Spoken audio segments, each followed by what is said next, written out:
All right, welcome back to the Black Male Archives. I am your host, Rodney Freeman, and we have with us James Howard. How are you doing today, sir? Rodney, I'm doing good, brother. How about yourself? I'm doing good. I'm doing good. I got the Excellent. chance to connect with you over LinkedIn, and I saw that you're doing this Black Inventors Museum. So we wanted to talk to you about that, kind of see what's going on with that, and just see how you got that started and hear about your background. So can you tell the listeners where you from and how you got started? Excellent. Excellent. Well, I'm actually from Chicago, but I Go. presently reside in New Jersey. I've been in New Jersey now for 41 years. I am a lifelong academician, 28 plus years in the classroom. I am an inventor, 20 plus products I've designed more than 400 products, and I'm a serial entrepreneur. That just loves to start up companies and use those as examples to show to others so that they too can follow in a similar track of being entrepreneurial. I own and operate a school called Entrepreneurial U, which is a private career school set up to teach long term unemployed adults job skills and new career skills so that they can chart new career pathways. It's a program called Bridge. Okay. And also I'm a restaurateur. Yeah. At the advent of COVID, I was owning and operating one of the state's most successful tea rooms called Cozy Cupboard. Mm. And COVID ended up shutting that down as it did most restaurants throughout the country. Mm-hmm. And I chose not to reopen it on the other side of COVID. What Mm-hmm. I chose to do was pivot in that moment towards what I'm doing now with the nonprofit Black Inventors Hall of Fame. And that is what has placed me on my track for the museum. Mm-hmm. And in addition to that, I have another segment of the Black Inventors Hall of Fame called Black Inventors Hall of Fame Films. Mm-hmm. And my very first film, I was fortunate enough for that to be an award winner. It was recently awarded the Taggy Award in the toy and game industry for the Game Changer of the Year. So Oh, congrats, man. that's the 60-second elevator version of who I am and what I do. Yeah. Man. That's really awesome. Can you tell us what sparked this? Did it start when you were young, or what sparked this? Is wanting to be an entrepreneur, inventor? What? How did that come about? Well, I'm from, as I mentioned, I'm from Chicago, 8 kids. I'm the seventh of eight. And I think I was the one who had the most insatiable desire to want to know everything. I was very curious. I had the biggest head, so there was a lot to pack in there and the ability to pack a lot in there. Yeah. And it paid off. I was just always curious. My father sort of led the way. He was a very mechanical man, very learned, only had like an eighth grade education, but read books insatiably throughout the day and all of that. And he would always teach you something. You could not be in my father's presence for more than a minute without him providing a lesson to you, right? So my brother, Michael, took the engineering side of that, and I adopted the more creative side of that because my father was also an artist. So that's how I kind of got my start, by my father and my sister Doris always nourishing and encouraging me to just explore, explore. Man, so okay, so tell us about. So did the film come first, and then the Black Inventors Museum, or which one came first? Actually, the film component came first because Okay. when I started the nonprofit, the intent was to just provide archival information on an online platform about Black inventors, right? I wasn't even referring to it as a virtual museum experience. It was just a place you can go and learn about Black inventors, right? And then one of the unique features of it was that I wrote articles because I'm a design historian. So I started writing articles on Black inventors, everyone from Elijah J. McCoy to Granville T. Woods and people like that. And then I started writing articles on some present day inventors. And that is where I fell into this continuous succession of meeting toy and game designers who have done remarkable things in the toy and game industry, but Yeah. yet their stories were untold. And Mm-hmm. within a span of about 2 months, I was fortunate enough to be introduced to Lonnie Johnson, the inventor of the Super Soaker, right? Right. And then Yeah. became very good friends with him. Then I wrote an article on Lonnie. And then I was introduced to Ken Johnson, the designer of Phase 10, the second Yeah. most popular selling card game in the entire world, right? Yeah. Second only to Uno. So I Yeah. have these Johnsons, right? I got the bookends of the Johnsons, both with highly successful products. Neither one Yeah. of them have known one another. And then Ken Johnson introduced me to brother Elliot Eddy. And Elliot Eddy is the inventor of the only STEM authenticated board game in the entire world called the Entrepreneurial Board Game. And then from there, I started meeting other brothers and I wrote articles on all three. Yeah. And then someone, this is interesting enough, Rodney, someone said, you know what? Have you ever thought about writing an article on this designer named Chuck Harrison? And I say, Chuck Harrison, Mm. that name sounds familiar. That name You sounds find familiar. it. Well, it turns out you got it, man. You're very learned. But it turns out Chuck was my college mentor, and I had forgotten. Now, how embarrassing is that, right? So I Wow. said, wait a minute. You mean to tell me you're referring to my mentor, right? So Yeah. the moment the moment I looked him up, I made the connection right away. But Yeah. while I was writing the storyline, I had not made the connection. Hmm. Now I have four remarkable gentlemen in the toy and game industry space, all with articles. But I say to myself, this needs to come off the page. This needs to be a movie. This needs to Hmm. be a documentary called Black Inventors Got Game. And Hmm. that's what your viewers can go and look at, now. And I trust you'll be able to give them information on how to connect with that film. Black Inventors Got Game. The first episode is called The Gathering, where I brought those four gentlemen. Charlie Harrison is dead now, but his son Hmm. came to Yeah. this particular event, and I brought those four, and then along the way, six others came along. Right, we brought Mm. our brother David Bonner of Marvel superhero fame. This brother's done all kinds of great things. The Avenger, Iron Man. Hmm. He designed one of those toy figures from that series. Mm. Brother Lamont Morris, who designed and invented the real mill oven, right? You and your sisters and your cousins, siblings would have come up on the easy bake oven. Yeah. Yep. Yep. Lamont designed the second generation of that, the real mill oven. And then Mm. other brothers came into the fold. And next thing you know, we're putting together a meeting, Yeah. right, in Washington, D.C., and I titled it The Gathering, and where Yeah. 11 of us in the toy and game industry space had come together to talk about diversity, right, equity, and inclusion Mhm. of African Americans within not just the toy and game industry, but within the innovative space, period, right? Right. So we laid all of those issues on the table and just had a great time. And Yeah. that's the actual episode that won the Taggy Award. Wow. That is, man, that is interesting. And like being able to going through and actually the process of filming and and editing, how was all of that, and how was just how was the mood in the room? I know it was one of those things that just like happens once in a lifetime, so I know everybody was kind of soaking it in, but Oh, without a doubt, man. yeah. I thought it was akin to A Great Day in Harlem, right? You Mm-hmm. know that Mm-hmm. scene, right? Yep. Well, that happened by happenstance, and that wasn't necessarily choreographed and planned days and weeks in advance.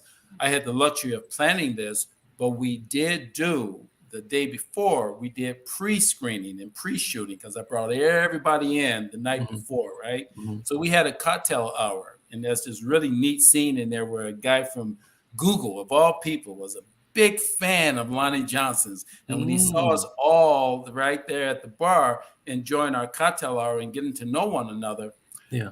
he came over and he pulled me aside and said, "Listen, is that Lonnie Johnson? Is that Lonnie Johnson? The Lonnie Johnson?" And I said, "Yeah, it is." He says, "Look, that's my biggest fan. I'm his biggest fan in the whole world. Can I meet him? Can I meet him?" Yeah. And so he's part of the film. You'll see him right there, Lauren Hudziak. And I allowed him to meet Lonnie, allowed him to take a picture with us and everything. But yeah, we knew we had something special right there in that moment. And then Yeah. we decided to double down on that and take our show on the road. Yeah. So for the past year since the gathering, we've been appearing at sites as well as virtual Mhm. meetings where we show the film and then we have panel discussions. We all come back together and we do panel discussions. Yeah, yeah, man, this is awesome. Like, what type of knowledge? I mean, just to have them there and being able to be in their presence. What would you say are like the top three things that you took away from what they said about their experiences in the toy and Excellent. entrepreneurship Excellent. industry? Excellent. Well, it was all coming from the reference of being a black man trying to Hmm. achieve big things, right? Yeah. So the biggest takeaway was no matter what obstacle you encounter, right? Don't let anyone change your trajectory. Yeah. Okay? That was Yeah. the biggest. That was number one. The Yeah. second thing was what we discovered we all had in common, and that was a curious, mischievous, right, Hmm. type of upbringing. Every Yeah. single one of us had mischievous upbringings. So we learned that that is, in fact, not a unique quality just to us being black kids, trying to get through concrete jungles and whatever Hmm. else we experience, Yeah. ragged clothing and bullies or what have you. But we learned that there is a common thread of curiosity. And then the third thing we learned is that there's a common thread of empathy, Hmm. right? Yeah. The Yeah. African American inventor of male and female persuasion just have this inward quality of being able to connect, right, with empathy, being Hmm. able to connect with the needs of others and of serving others and helping to resolve issues Hmm. related, whether it's a toy game or a medical product. Empathy sort of guides our convictions towards being creative. So empathy, right? Hmm. Curiosity, Hmm. right? And perseverance. Hmm. Those were the big three takeaways from us getting together on that great weekend in Washington. Yeah, man. I'm so, and I actually did get a chance to get a clip because I went to your site and saw a little Mhm, bit of it. And mhm, yeah, I definitely will let the listeners know where they can be able to follow up and see that. But I do want to take this. I know this is a positive conversation, but I mhm, want to take a just veer off a little bit, right? So I mhm. want to understand why, in your opinion, and probably in some of the opinions that some of the inventors that you interviewed, maybe they've stated this too. Why is it then when you, and this is, and the reason why I'm asking this question because I had this talk like earlier today about black men in the early days of the internet. So where I'm going with this question is like, why do you feel like the media then, when they talk about games and inventing toy games and card games, that in the mainstream media, it's like we're non-existent. We are. But see, but that's a storyline, right? That traces its arc all the way back many 100 years, right? Yeah. Even from the days of our forefathers, where you had both Thomas Jefferson and George Washington basically Mhm. proclaiming publicly that the African American intellectually is substandard to their white counterparts, right? Mhm. Mhm. So it took one of our earliest inventors, Brother Benjamin Banneker, Right. right, to dispel that belief, right? Right. Right. And when Endicott, the town surveyor in Washington, Endicott had an opportunity to work directly with Banneker on laying out the lands of the Washington area. Mhm. He came away convinced that there was absolutely no merit in Washington's belief and Jefferson's belief that Mhm. the African American man and woman was substandard intellectually Mhm. to whites, right? And Mhm. he went on public notice as saying that. Mhm. So so that whole lineage starts there. Then you talk about the lack of an infrastructure, right? From both planning to resources to finances. We have always been behind the eight ball. This is why when we do achieve, Mhm. we achieve great. We're Mhm. large people. Yeah. because that obstacle is always there. That wall is always there. That seed of doubt is always there. And if any moms and uncles and parents are listening to me right now, I want to encourage you right here in this moment that if your child is displaying some seeds of mischief as relates to curiosity and wanting to ask questions and be creative, encourage that. Absolutely encourage that. Don't Yeah. sow the seeds of doubt. As the great Lonnie Johnson would say, see in your kids what they can be, Yeah. and what you see, they will be.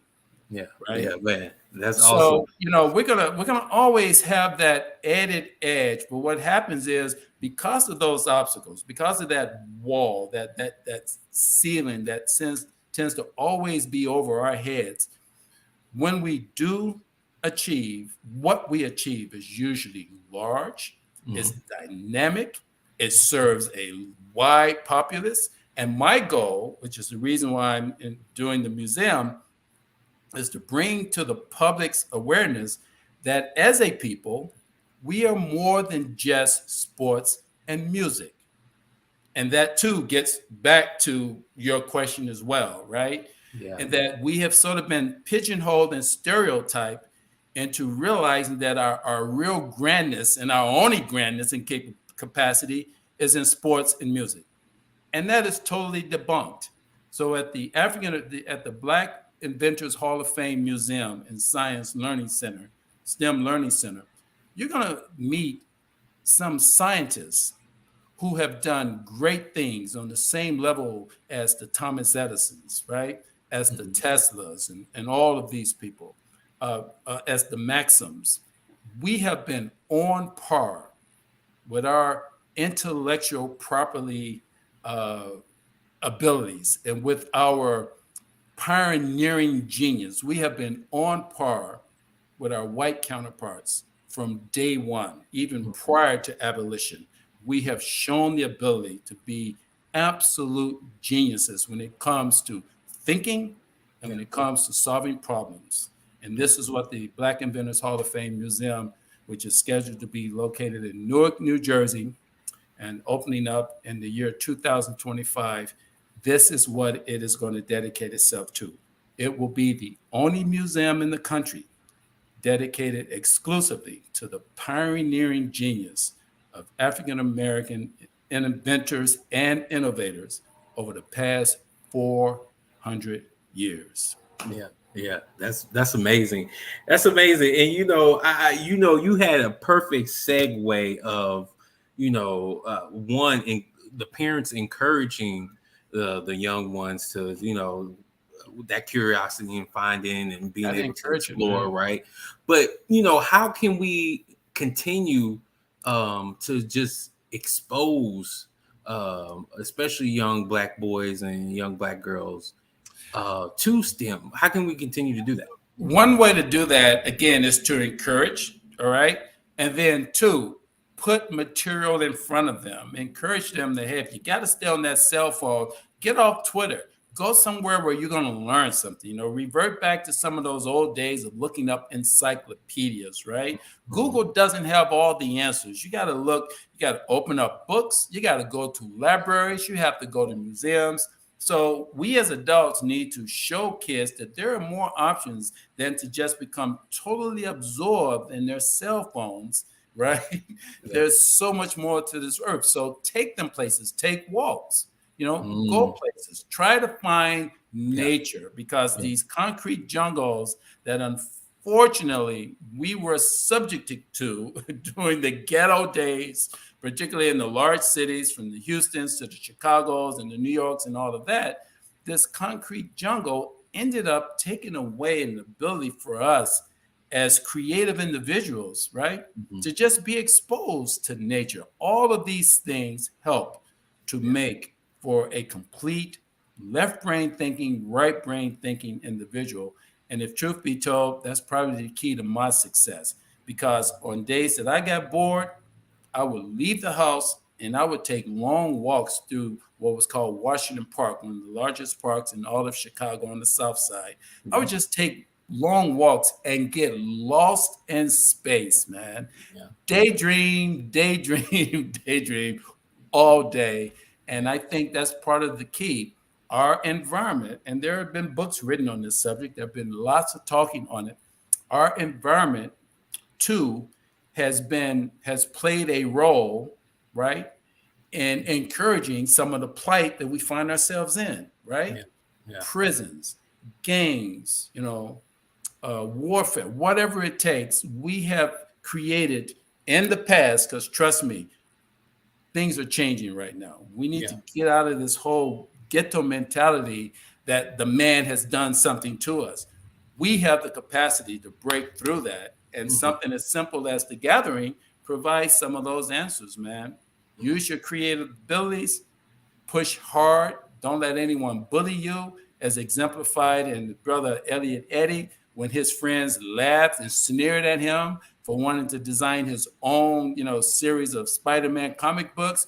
What did he do? He went and grabbed the book and learned about how to become an entrepreneur, right? He Mm. didn't let that bullying stop him, that sneering and that jeering stopped him. When Lonnie Johnson decided he was going to learn how to make rocket fuel on his mother's kitchen stove, right? He didn't let that failed attempt stop him from exploring rocket fuels. He decided to open up more books, and he better be glad his daddy didn't whip his butt because he thought he was going to get a whipping.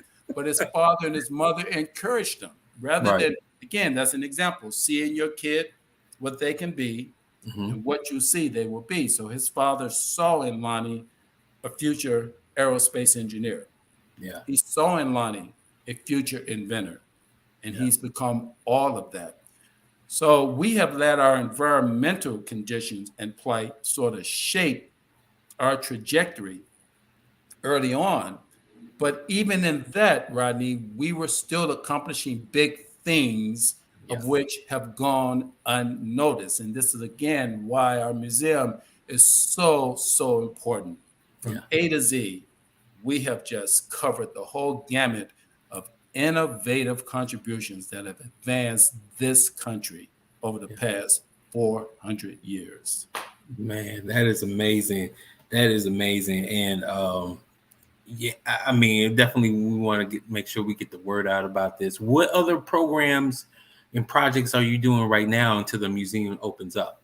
Sure. The museum is literally most of all of my time, and then the other time is spent on my film projects. So I'm doing the gathering is the prelude to three episodic series. The Mhm. first series will feature two remarkable designers, brother Ken Johnson and brother David Vonner, and that takes place in Long Beach, California. The second episode will highlight Brother Elliot Eddy and Lamont Morris, and that takes place in Reading, Pennsylvania. And then the third episode is going to close with Lonnie and Brother Chuck Harrison, and that takes place in Washington, D.C. So the full episodic series, if I have my way, will be featured on shows like Netflix or PBS or Discovery Channel or something like that. Yeah. But that's what's occupying my site from the film side. And then Okay. when I'm not occupying myself from the film side, I'm doing the, the, the museum side. But I do want to get this little pitch in. Right before we came on, I had just got off the phone with my script writer, brother Twitch, and he's been with me now for a whole year on this project. I am writing my first feature length film titled, plain and simply, Onesimus, right? And it Mm. tells the story of the African American slave who came over here in 1706 and would go on, right, to save the town of Boston from the ravages of smallpox by introducing to them, right, the Western world's first inoculation process, right? That would Mm. eventually go on to the discovery, leading to the discovery of vaccines, right? But yet Onesimus does not get credit for being the inventor or the father of modern day vaccines, but yet he should get credit Yeah. because when you connect that lineage and that whole timeline of the first patented vaccine, which is was awarded to Englishman by the name of Edward Jenner, Mhm. right? That timeline connects directly to Onesimus's master and the town's doctor. His master was Cotton Mather, and the town's doctor was Zabdiel Boyster. And they would Mm. write papers, and those papers would be printed in the British journals and so forth and so forth. So all of the rules of the road that Jenner applied to the first vaccine Yeah. is traced directly to the inoculation process that Onesimus had laid down and played out for both Zabdiel Boyston and Cotton Mather back in 1721. Yeah. So, yeah. Man, oh, I learned something today, man. I always appreciate learning. So thank Hey, you for listen, that. and if I can get in just one more Yeah. example of Go ahead. that 400-year arc, I mentioned Onesimus did what he did in 1721. You fast forward to 2021, right? And I introduce you to Dr. Nicole Hadalia Green, right? And this sister has a patent on a nanotechnology that is kicking cancer in the butt, right? And is Mm. on a trajectory for eradicating cancer. Okay, Mm. so that's that 400-year arc, and in between are just so many inventors, from Lewis Latimer to Thomas Jennings to Elijah J. McCoy, Granville T. Woods, Dr. Yeah. Katherine Johnson, Dr. Gladys West, Mark Dean. Man, we are so prolific, it's scary. Yeah. And the Black Inventors Hall of Fame Museum and STEAM Learning Center, again, will just be a tourist destination. And I'm Mhm. just tickled pink at having the opportunity to lead the way on it.